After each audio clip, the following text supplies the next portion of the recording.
Ever since the shroud first really appears in history, there's been controversy about it, and there have been questions about its authenticity. There is a piece of cloth sitting in a cathedral in Turin, Italy, that has defeated every scientist who ever tried to fully explain it.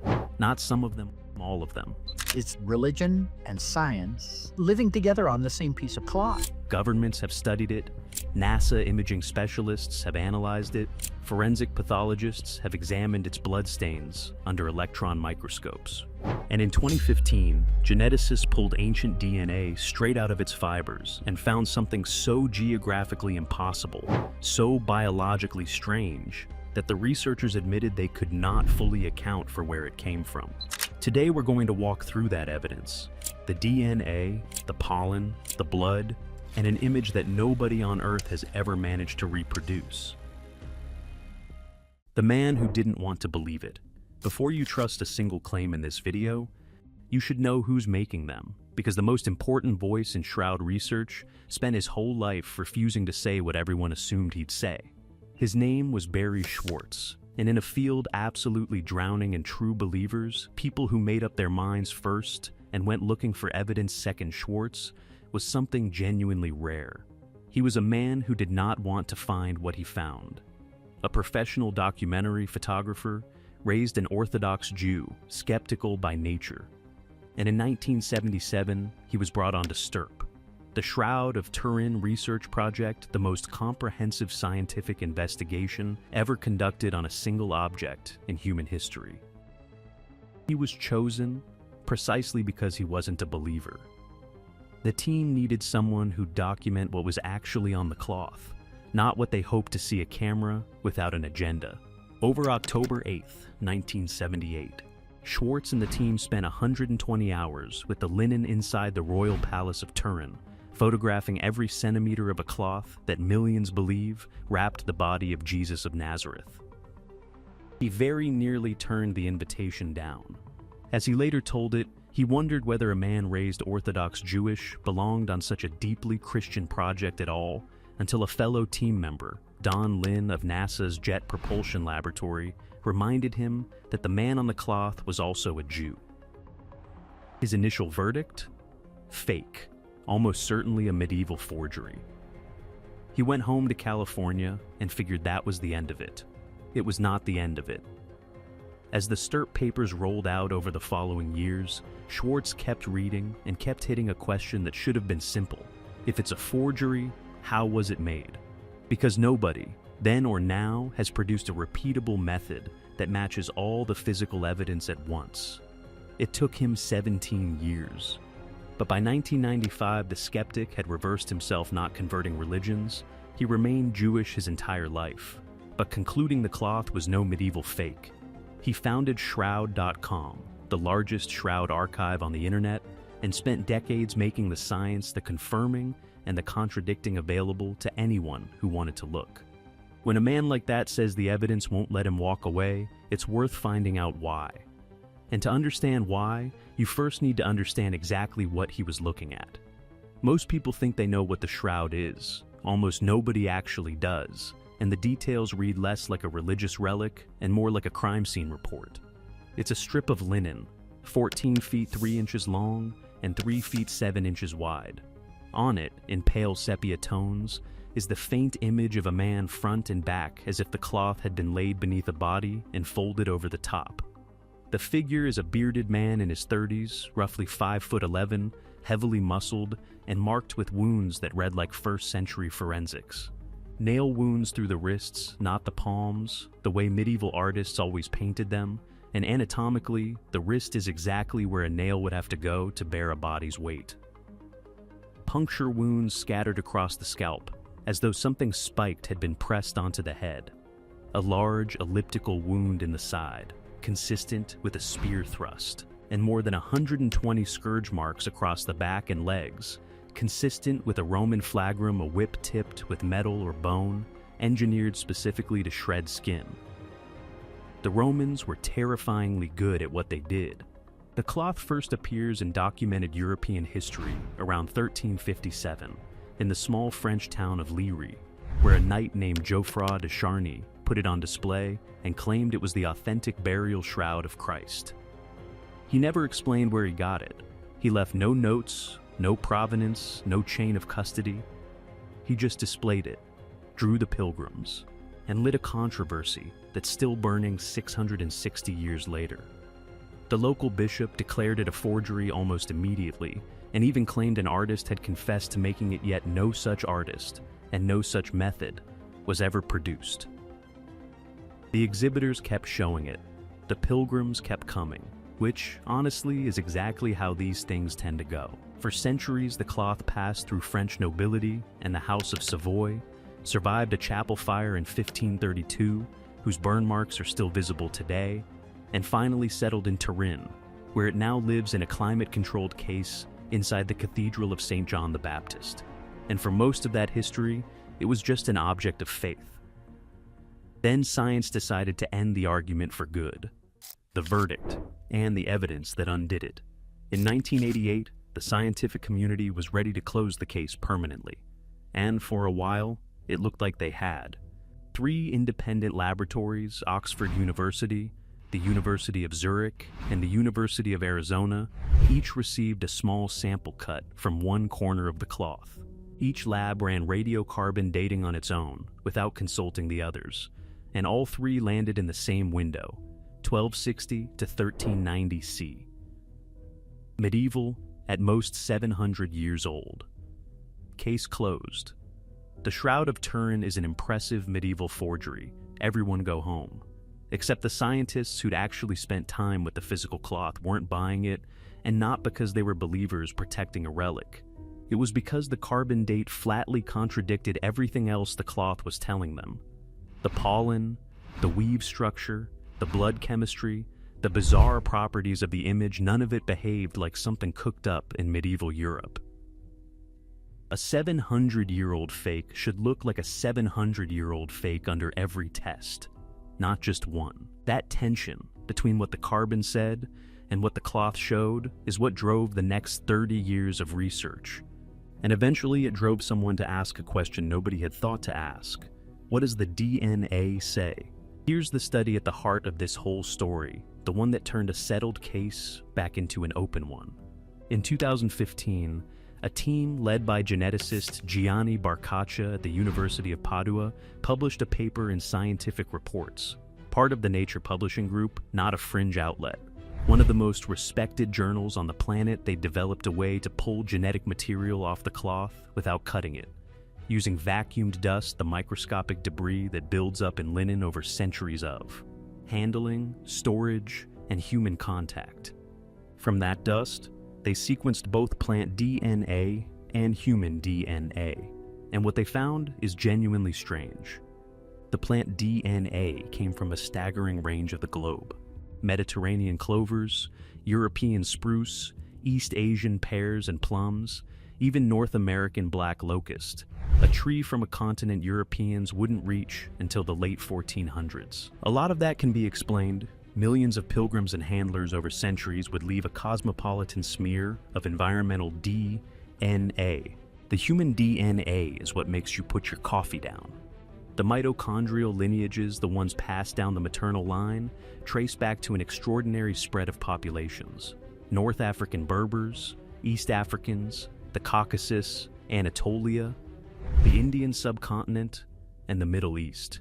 And the proportions were the headline. More than 55% of the detectable human DNA traced to the Near East, nearly 39% to the Indian subcontinent, and less than 6% to Europe. For a cloth whose only documented history is in France and Italy, that is a very odd fingerprint. Barcaccia noted the strongest signals clustered around the Middle East and the Caucasus, not far from where Jesus was buried, and consistent with the early folklore surrounding the object. Then there's the detail nobody quite knows what to do with. One of the most abundant lineages on the cloth is a haplotype that's rare in Western Europe, but characteristic of the Druze and ancient Levantine community, whose genetic history overlaps with Jews, Palestinians, and Syrians. Sit with the layers of that for a second. A Jewish man photographed this cloth. A Jewish man built the world's largest archive of its research. and the DNA embedded in its fibers points, among many places, straight back toward the ancient Levant, the exact corner of the world the burial story comes from. To be fair, Barkatsia himself stayed cautious. He stressed the results rule out neither a forgery nor authenticity, and said plainly, we cannot say anything more on its origin. The DNA can't tell you when the cloth was made, only who touched it and where, but the pattern was impossible to ignore. If the DNA were the only anomaly, you could shrug it off. But it landed on top of something that had been quietly nagging researchers for decades: the pollen. Beginning in the 1970s, a Swiss criminologist named Max Frey, a trained forensic palynologist, systematically analyzed tape samples lifted from the shroud's surface. He identified pollen grains from 58 different plant species. Of those, 38 grew in or around the region of Jerusalem and the broader Middle East, and several grew exclusively in the area around the Dead Sea. Not in Europe, not in France, where the cloth supposedly originated, in one place on Earth. That distinction matters more than it sounds, because pollen doesn't behave like human DNA. A pilgrim can leave a skin cell on a cloth centuries after the fact from a single touch. Pollen settles from the air, from direct contact with living plants in a specific place and season. For Dead Sea region pollen to be embedded in these fibers, the cloth had to have physically been there in contact with those plants, not merely displayed near someone who once visited. Now, Frey's pollen work has its critics, and it's fair to say it's been contested over the years. But taken alongside the DNA, it stopped looking like an isolated fluke and started looking like a pattern. And the pattern kept pointing the same uncomfortable direction: an ancient cloth from the Middle East, not 14th century France. The image science still can't explain. Now pay attention, because this is the part that actually keeps scientists up at night. Not the blood, not the DNA, the image itself. Stirp's central finding after their 1978 examination and years of lab analysis was this: the body image is not paint, not dye, not any known pigment or artistic medium. There are no brushstrokes. There's no directionality that would suggest a hand applying it. It doesn't fluoresce under ultraviolet light the way an organic pigment would. What the image actually is, at the chemical level, is a faint yellowing of the outermost fibers of the linen, not the threads. The coloration touches only the top 2 or 3 fibers on the raised parts of the weave. It doesn't penetrate. It doesn't soak through. It sits on the absolute surface, as if it happened in an instant rather than being applied over time.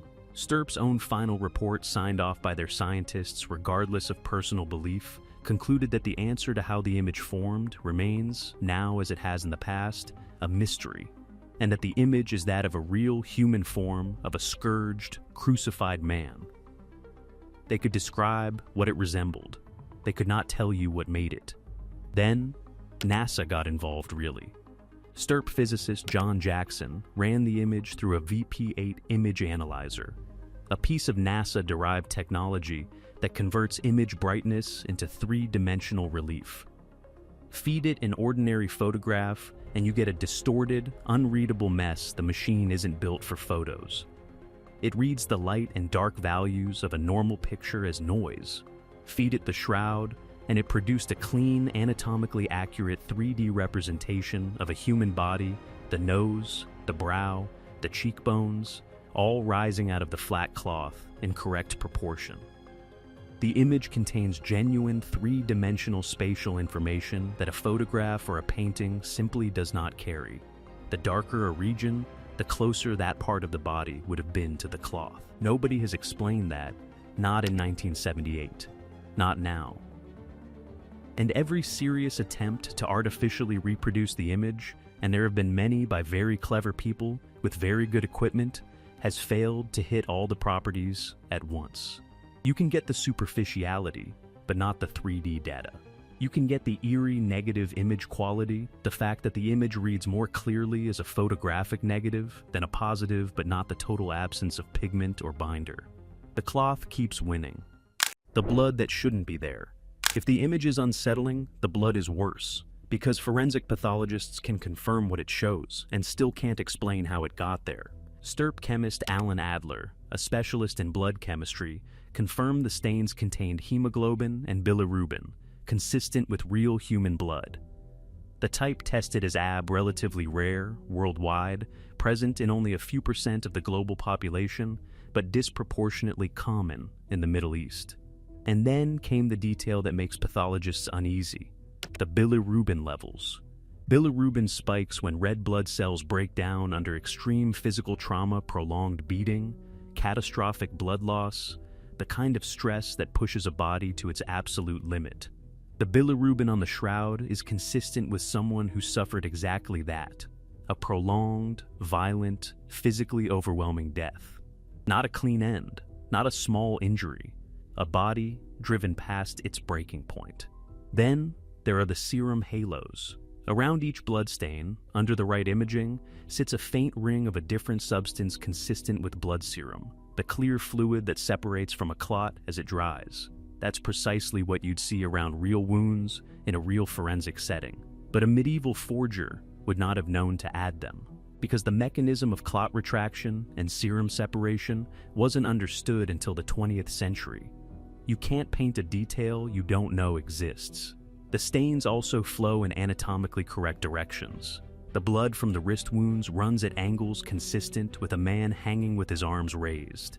The blood from the side wound settled in a pattern consistent with a body lying flat after the wound had already bled, while upright, 2 different gravitational directions, 2 different positions.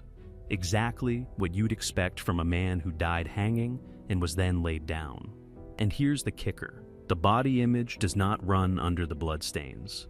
The blood was deposited first, and the image formed around it. So if this is a forgery, someone laid down the blood, then created an image by an unknown mechanism that carefully avoided crossing it at the microscopic level. I'll just leave that there. The crack in the carbon date. So how do you square all of that with 1988? You don't, at least not as cleanly as the skeptics claim, because the carbon date has a problem, and its name is the corner. The 1988 sample was cut from a single corner of the cloth, the same corner handled most heavily throughout its history, and the one textile experts have flagged as showing signs of repair. In 2000, researchers Sue Benford and Joseph Mourinho proposed that this corner had been mended in the medieval period, probably after fire damage, using cotton skillfully rewoven into the original linen, a near-invisible repair. If the tested sample was a blend of ancient linen and newer cotton, the radiocarbon date would skew dramatically toward a younger result. That theory got its most serious test from a man who set out to disprove it. Raymond Rogers, a STURP chemist and self-described skeptic, obtained fibers from beside the 1988 sampling site, fully expecting to debunk the contamination idea. Instead, he found cotton intermixed with the linen and chemical evidence of a repair, and concluded, in his own words, that the 1988 sample was not representative of the cloth as a whole. He published it in the peer-reviewed journal Thermochimica Acta in 2005 and died shortly after, having spent his final months on it. Now this reweave theory is genuinely contested. Plenty of scientists argue a repair couldn't skew the date by 13 centuries. But it's no longer accurate to call the carbon dating settled, and there's newer science piling on. In 2022, a team led by Liberato De Caro published a peer-reviewed study in the journal Heritage using wide-angle X-ray scattering wax, which dates linen by measuring how much its cellulose has degraded. Testing a thread from near the 1988 corner, they found it matched a linen sample of known age. Fabric from the Siege of Masada, dated 55 to 74 AD. In other words, roughly 2,000 years old the time of Christ. De Caro himself urged caution, noting the result depends on how the cloth was stored and asking other labs to repeat it, and skeptics counter that wax is far less established than radiocarbon dating. But it's one more data point pulling against the medieval verdict.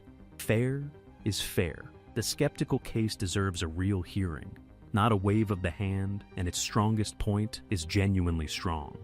3 independent labs, with no connection to each other, returned consistent medieval dates. For contamination to have shifted that result by 13 centuries, it would have to be both enormous and evenly distributed through the sample a lot to ask of any contamination theory.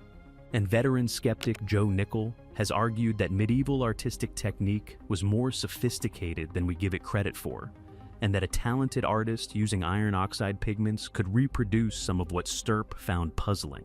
These are reasonable objections. I'm not going to pretend otherwise. But here's where the skeptical position has always struggled. It cannot produce a forger. Not a name, not a workshop, not a technique, not a single replication that accounts for everything at once: the serum halos, the 3D image data, the coloration confined to the outermost fibers, the anatomically correct blood flow, the Dead Sea pollen, the DNA pointing to the ancient Levant. Any one anomaly can be explained away in isolation.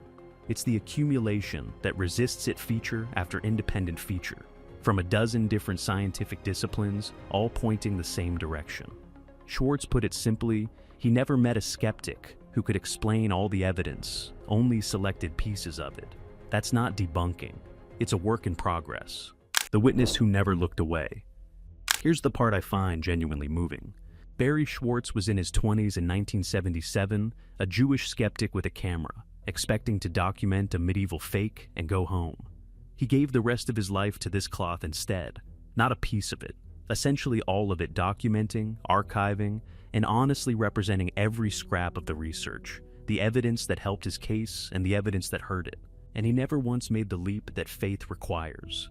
He would not tell you it's the burial shroud of Jesus Christ, he said, that's a question for faith, not science. But he'd tell you flatly what the evidence showed, that this is not a medieval forgery, that its origins appear ancient and Middle Eastern, that the image was formed by a mechanism no scientist has identified, that the blood is consistent with a real crucifixion, and that the 1988 carbon date rested on a flawed, unrepresentative sample. He once said that being Jewish made the shroud harder for him, not easier, because if the cloth is authentic, it isn't a comfortable story for anyone. He didn't go looking for those questions. The cloth handed them to him, and for over 4 decades, he kept showing up anyway. Barry Schwartz died on June 21st, 2024, at the age of 77 still. To the end, the most credible voice in the room, and the research he championed has not stopped. In 2026, Barkasia's team published new findings that again pointed to a Middle Eastern passage for the cloth, and this time detected microorganisms that thrive only in extremely saline environments, like the Dead Sea. Another layer, the same direction. So where does that leave us? The DNA is real, peer-reviewed, and geographically impossible to tidy up. The Dead Sea pollen is real. The forensic blood is real. The 3D image information NASA's own technology detected is real. The failure of every replication attempt is real. The problems with the 1988 date are real. None of it has been explained away. Some of it has been contested, none of it has been refuted. And at the center sits a piece of linen that has outlasted every confident explanation ever thrown at it. The harder you look, the more questions surface. The more rigorously you test it, the more it resists the easy answer. It's either a medieval forgery so far ahead of its time that it anticipated forensic techniques not invented for 600 years, or it's the signature of something that actually happened and left a mark on a cloth that science, with all its brilliance, still cannot fully read.